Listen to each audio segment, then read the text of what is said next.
अस्सलामुअलैकुम dear students. तो आज के लेक्चर में हम शेप्स ऑफ सब शेल को समझेंगे। तो सब शेल हमारे पास 4 होते हैं, S, P, D and F.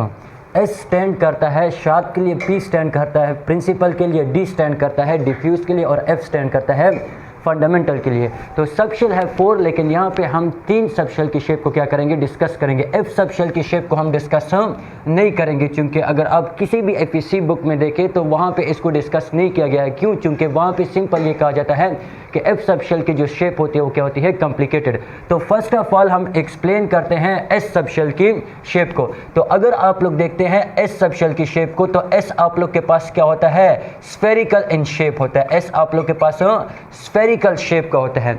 दूसरा इंपॉर्टेंट पॉइंट ये याद रख लें कि in case of s subshell there is no difference between subshell and orbital, यानी एस के केस में, एस सब शेल के केस में सब शेल और ऑर्बिटल के दरमियान कोई डिफरेंस नहीं होगा। दूसरी बात ये कि अगर आप एस को देखते हैं तो एस आप लोग के पास स्फेरिकल होने के साथ साथ ये आप लोग के पास सिमेट्रिकल होता है। एस आप लोग के पास क्या होता है, सिमेट्रिकल होता है, और साथ साथ ये आप लोग के पास नॉन डायरेक्शनल होता है। ये आप लोग के पास क्या होता है, नॉन डायरेक्शनल होता है। नॉन डायरेक्शनल का मतलब क्या कि आप एस में कहीं पे भी चले जाएं, आपको ये नहीं होगा कि एक जगह पे प्रोबेबिलिटी ऑफ फाइंडिंग इलेक्ट्रॉन ज़्यादा है और दूसरी जगह पे प्रोबेबिलिटी ऑफ फाइंडिंग इलेक्ट्रॉन कम है, बल्कि आप एस में जिस एंगल पे भी चले जाएं, फॉर एग्जांपल ये आप लोग के पास अलोंग एक्स एक्सिस है, आप लोग अलोंग वाई एक्सिस या अलोंग जेड एक्सिस, किसी भी एक्सिस पे आप लोग चले जाएं तो probability of finding electron everywhere आप लोग के पास क्या होगी, इक्वल होगी। ऐसा नहीं है कि along x axis probability of finding electron ज़्यादा होगी और along y axis probability of finding electron क्या होगी, कम होगी। तो इसीलिए देखिए आप लोग एक और पॉइंट पढ़ते हैं क्वांटम नंबर में कि एस के लिए जो एल की वैल्यू होती है, एल वैल्यू, एल की जो वैल्यू होती है फॉर एस, वो एल की वैल्यू क्या होती है आप लोग के पास, 0 होती है। क्यों 0 होती है? क्योंकि आप जब एस को देखते हैं तो एस में कोई भी एंगल ऐसा नहीं होता जहां पे प्रोबेबिलिटी ऑफ फाइंडिंग इलेक्ट्रॉन क्या होती है, 0 होती है। आप किसी भी एंगल पे चले जाएं, probability of finding electron everywhere क्या होगी, इक्वल होगी। यानी अगर आप इस एंगल पे चले जाएं, अगर आप इस एंगल पे चले जाएं, इस एंगल पे चले जाएं, किसी भी एंगल पे चले जाएं, ऐसा कोई भी एंगल नहीं होगा जहां पे प्रोबेबिलिटी ऑफ फाइंडिंग इलेक्ट्रॉन क्या होगी, 0 होगी। तो इसीलिए आप लोग क्या कहते हैं कि एल रिप्रेजेंट करता है एंगुलर नोड को, वो नोड जो एंगल की वजह से आता है। तो नोड वो जगह जहां पे प्रोबेबिलिटी ऑफ फाइंडिंग इलेक्ट्रॉन 0 होती है, तो एंगल को चेंज करने से प्रोबेबिलिटी ऑफ फाइंडिंग इलेक्ट्रॉन पे कोई इफेक्ट नहीं आ रहा। तो इसीलिए हम क्या कहते हैं कि इसके लिए जो एल की वैल्यू होती है वो क्या होती है, 0 होती है। दूसरी बात, इंपॉर्टेंट पॉइंट ये है कि एस सब शेल की जो एनर्जी होती है, energy and size, energy and size, energy and size of s subshell ये डायरेक्टली प्रोपोर्शनल होता है किस चीज के, वैल्यू ऑफ एन के। एन क्या रिप्रेजेंट करता है, प्रिंसिपल क्वांटम नंबर या नंबर ऑफ ऑर्बिट को रिप्रेजेंट करता है। फॉर एग्जांपल आप लोग के पास क्या है, 1s है, फिर आप लोग के पास 2s है, फिर आप लोग के पास 3s है, फिर आप लोग के पास 4s है। तो इस पॉइंट का मतलब क्या है, इस पॉइंट का मतलब यह है कि जितना आप n की वैल्यू को इंक्रीज करते हैं, यानी नंबर ऑफ ऑर्बिट को या प्रिंसिपल क्वांटम नंबर को इंक्रीज करते हैं, तो आप लोग के पास जो एस सब शेल की एनर्जी है वो इंक्रीज होगी, और साथ साथ एस सब शेल का जो साइज होगा वो भी आप लोग के पास क्या होगा, इंक्रीज होगा। तो एमसीक्यूज में अगर आप लोगों से पूछा जाए कि किसका साइज ग्रेटर होगा और किसका साइज क्या होगा, कम होगा, तो आप लोग क्या कहेंगे कि एनर्जी का, अगर आप लोग के पूछा जाए एनर्जी का, तो एनर्जी का ऑर्डर क्या होगा कि 4s की एनर्जी ग्रेटर होगी किस चीज से, 3s से, 3s की एनर्जी ग्रेटर होगी 2s से, 2s की एनर्जी ग्रेटर होगी किस चीज से, 1s से। क्यों? क्योंकि अभी हमने पढ़ा है कि एनर्जी और एन के दरमियान क्या है, डायरेक्ट रिलेशन है।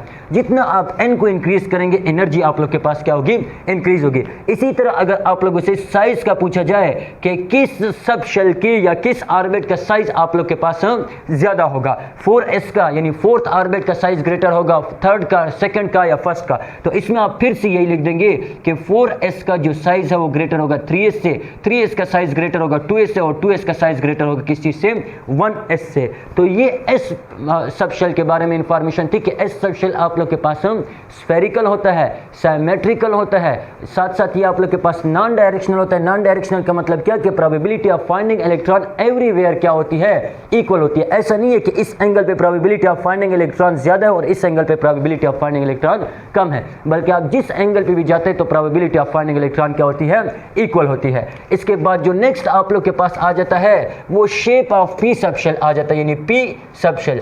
तो फर्स्ट ऑफ ऑल अगर आप लोग पी को देखें तो पी का जो शेप होता है ये आप लोग के पास डम्बेल शेप होता है। पी आप लोग के पास डम्बेल इन शेप होता है। डम्बेल का मतलब क्या होता है कि आप एक गुब्बारा ले ले और दूसरा गुब्बारा ले ले, इन दोनों को मिला दे तो ये आप लोग के पास डम्बेल शेप बन जाता है। या आप लोग ये कह सकते हैं कि फॉर एग्जांपल अगर अक्सर लोग मतलब आप लोगों ने जिम में देखा होगा कि बॉडी बिल्डर बॉडी बनाने के लिए वो क्या करते हैं, आयरन का स्टोन लेते हैं। तो एक साइड पे भी वो मोटा होता है और दूसरी साइड पे भी वो क्या होता है, मोटा होता है, बीच में से उसके लाइन गई होती है। तो ये बिल्कुल रिप्रेजेंट करता है किस चीज़ को, डम्बेल शेप को। इसी तरह अगर आप लोग पी को देखते हैं तो पी डम्बेल शेप के साथ साथ आप लोग के पास पी में क्या होते हैं, 3 डीजेनरेट ऑर्बिटल होते हैं। Generate orbital, generate orbital. P में आप लोग के पास क्या होते हैं, 3 डीजेनरेट ऑर्बिटल होते हैं। जिस तरह हमने एस में कहा कि in case of s there is no difference between subshell and orbital, subshell and orbital. P के केस में ऐसा नहीं होगा। पी के केस में सबशेल और ऑर्बिटल में क्या होगा, डिफरेंस होगा। तो पी में आप लोग के पास कितने डीजेनरेट ऑर्बिटल होते हैं, 3 डीजेनरेट ऑर्बिटल।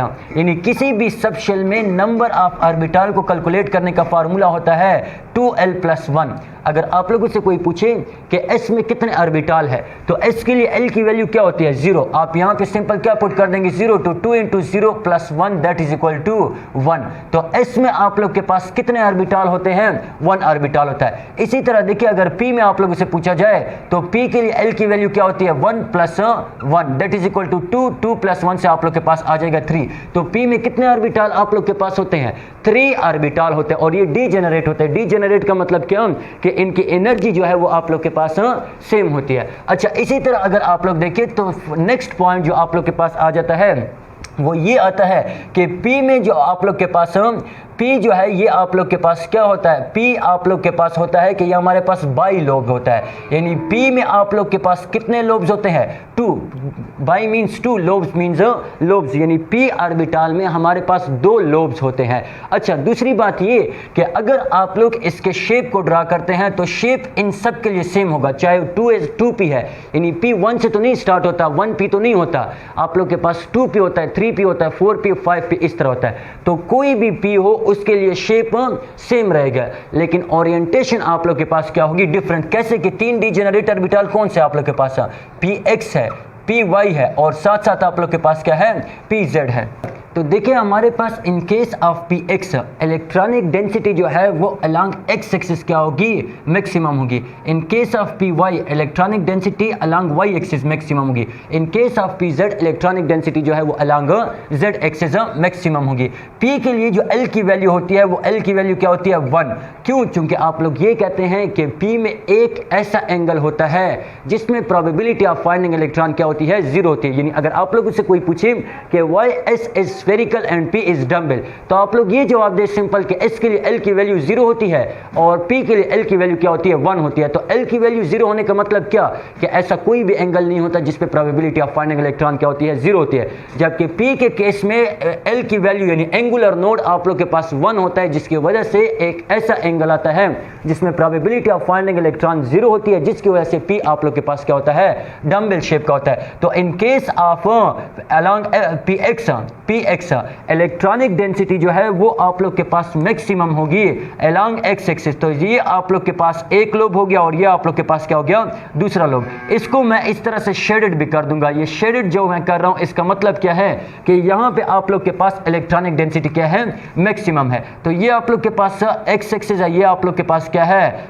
y एक्सिस है और ये आप लोग के पास क्या है, फॉर एग्जांपल ये आप लोग के पास z एक्सिस है और ये आप लोग के पास क्या है, y एक्सिस है। ये आप लोग के पास क्या हो गया, px हो गया। इसी तरह अगर आप py को ड्रा करते हैं तो ये फिर से आप लोग के पास एक्सिस को ड्रा कर ले, ये आप लोग के पास क्या हो गया, x हो गया, ये आप लोग के पास z एक्सिस हो गया और ये आप लोग के पास फिर से क्या हो गया है, y एक्सिस हो गया है। तो in case of py electronic density जो है वो मैक्सिमम होती है किस एंगल पे, किस एक्सिस पे। इन केस ऑफ py जो इलेक्ट्रॉनिक डेंसिटी है वो मैक्सिमम होती है अलोंग वाई एक्सिस है, तो इसीलिए आप लोग क्या कहते हैं कि ये इसका जो शेप होता है वो इस तरह से होता है। अच्छा, नेक्स्ट आप लोग के पास जेड एक्सिस पी जेड आ जाता है। पी जेड के केस में आप लोग क्या कहते हैं कि ये आप लोग के पास जेड एक्सिस है, तो इलेक्ट्रॉनिक डेंसिटी जो है वो आप लोग के पास मैक्सिमम होती है किस एक्सिस पे, जेड एक्सिस पे। यानी इसको मैं यहाँ पे इस तरह शेडेड कर देता हूँ। ये शेडेड क्या रिप्रेजेंट कर रहा है कि इलेक्ट्रॉनिक डेंसिटी आप लोग के पास मौजूद है या ज्यादा है या मैक्सिमम है किस एक्सिस पे, जेड एक्सिस में। तो in case of p x electronic density maximum होती है along x axis, in case of p y electronic density maximum होती है अलॉन्ग वाई एक्सिस, और in case of z electronic density maximum होती है along Z axis. अच्छा, इसके बाद नेक्स्ट जो आप लोग के पास आ जाता है वो डी सबशेल आ जाता है। यहां पे भी इसी तरह ही रहेगा कि energy and size of P orbital या P subshell is directly proportional to value of N. यानी 4p जो है इसकी एनर्जी का ऑर्डर 4p की जो एनर्जी होगी वो ग्रेटर होगी 3p से 3p की जो एनर्जी होगी वो ग्रेटर होगी किस चीज से, 2p से, और 1p तो होता नहीं है। इसी तरह आप लोग जब साइज की बात करते हैं तो 4p का जो साइज है वो ग्रेटर होगा किस चीज से, 3p से, और 3p का जो साइज है वो ग्रेटर होगा किस चीज से, 2p से। डी सबशेल की बात करते हैं तो डी सबशेल का जो शेप होता है वो आप लोग के पास डबल डम्बल होता है, डबल डम्बल। अच्छा, दूसरी बात क्या कि डी सबशेल जो होता है ये आप लोग के पास इसके 4 लोब्स होते हैं, 4 लोब्स। डी सबशेल के क्या होते हैं, कितने लोब्स होते हैं, 4 लोब्स होते हैं। और डी सबशेल में आप लोग के पास कितने ऑर्बिटल होते हैं, फार्मूला अभी आपको मैंने लिखवा दिया कि 2l+1, 2l, l मतलब इजिमुथल क्वांटम नंबर, d के लिए l की वैल्यू क्या होती है, 2 होती है। तो यहाँ पे 2+1, तो 2 × 2 से 4+1 दैट इज इक्वल टू 5। तो d में आप लोग के पास क्या होते हैं, 5 डीजेनरेट ऑर्बिटल होते हैं, डीजेनरेटर 5 डीजेनरेट ऑर्बिटल्स होते हैं। इन 5 डीजेनरेट ऑर्बिटल में एक को आप लोग क्या कहते हैं, dxy कहते हैं, दूसरे को आप लोग dyz कहते हैं, तीसरे को आप लोग dzx कहते हैं, चौथे को आप लोग dx² - y² कहते हैं, और पांचवें को आप लोग क्या कहते हैं, dz² कहते हैं। अच्छा, अब देखिए यहाँ पे मैंने आपको लिखवाया है कि डी ऑर्बिटल जो होते हैं ये आप लोग के पास क्या होते हैं, 4 लोब्स के होते हैं। लेकिन इंपॉर्टेंट पॉइंट यहाँ पे सीखने वाला क्या है कि यहाँ पे ये जो dz² है ये आप लोग के पास क्या होता है, बाई लोब होता है। ये आप लोग के पास क्या होता है, by lobe. MCQs point of view से बहुत ज़्यादा इंपॉर्टेंट पॉइंट है कि डी जो होता है ये आप लोग के पास क्या होता है, बाई लोब होता है, और साथ साथ यहाँ पे आप लोग के पास क्या मौजूद होता है, कॉलर मौजूद होता है। किस तरह ये होता है इसको हम आगे जाके एक्सप्लेन करेंगे। देखिए, एस और पी ऑर्बिटल के शेप को ड्रा करना क्या होता है, आसान होता है। डी का थोड़ा मुश्किल होता है, लेकिन इसके लिए मैं आप लोग को आसान तरीका बता देता हूं। फर्स्ट ऑफ ऑल आप लोगों ने क्या करना है, ये जो एक्सिस दिए गए इन एक्सिस को आप लोगों ने ड्रा करना है। तो फॉर एग्जांपल मैं dxy का ड्रा करता हूं, तो फर्स्ट ऑफ ऑल आप लोग क्या कर लेंगे, कोऑर्डिनेट्स को स्पेसिफिक कर लेंगे, मेंशन कर लेंगे। फॉर एग्जांपल ये हमारे पास क्या हो गया है, 3 कोऑर्डिनेट्स है, 3 एक्सिस है, ये x हो गया है, ये y हो गया है, और ये आप लोग के पास क्या हो गया है, z एक्सिस है। अब मैं इसको चेंज नहीं करूंगा, हर स्ट्रक्चर में यही कोऑर्डिनेट्स मैं रखूंगा। तो फर्स्ट ऑफ ऑल अगर आप लोग dxy को देखते हैं तो यहाँ पे x है और यहाँ पे y, तो आप लोग x को ड्रा कर दें और साथ साथ आप लोग क्या कर ले, y को ड्रा कर लें। अब इसमें 4 पोर्शन बन गए हैं, 4 पोर्शन में आप लोग एक लोब इस तरह से ड्रा कर ले, और इस पोर्शन में भी आप लोग क्या कर ले, एक लोब इस तरह से ड्रा कर ले। इसको आप लोग क्या कर ले, शेडेड कर ले। जब आप लोग इसको शेडेड करेंगे तो इसका मतलब क्या होगा कि इलेक्ट्रॉनिक डेंसिटी आप लोग के पास यहाँ पे मौजूद है। बस अब आप लोगों ने क्या करना है, ये हमारे पास x था और ये हमारे पास y था। अब आप लोगों ने क्या करना है कि थर्ड एक्सिस को इसके ऊपर इस तरह से ड्रा कर देना, ये आप लोग के पास क्या हो जाएगा, z एक्सिस हो जाएगा।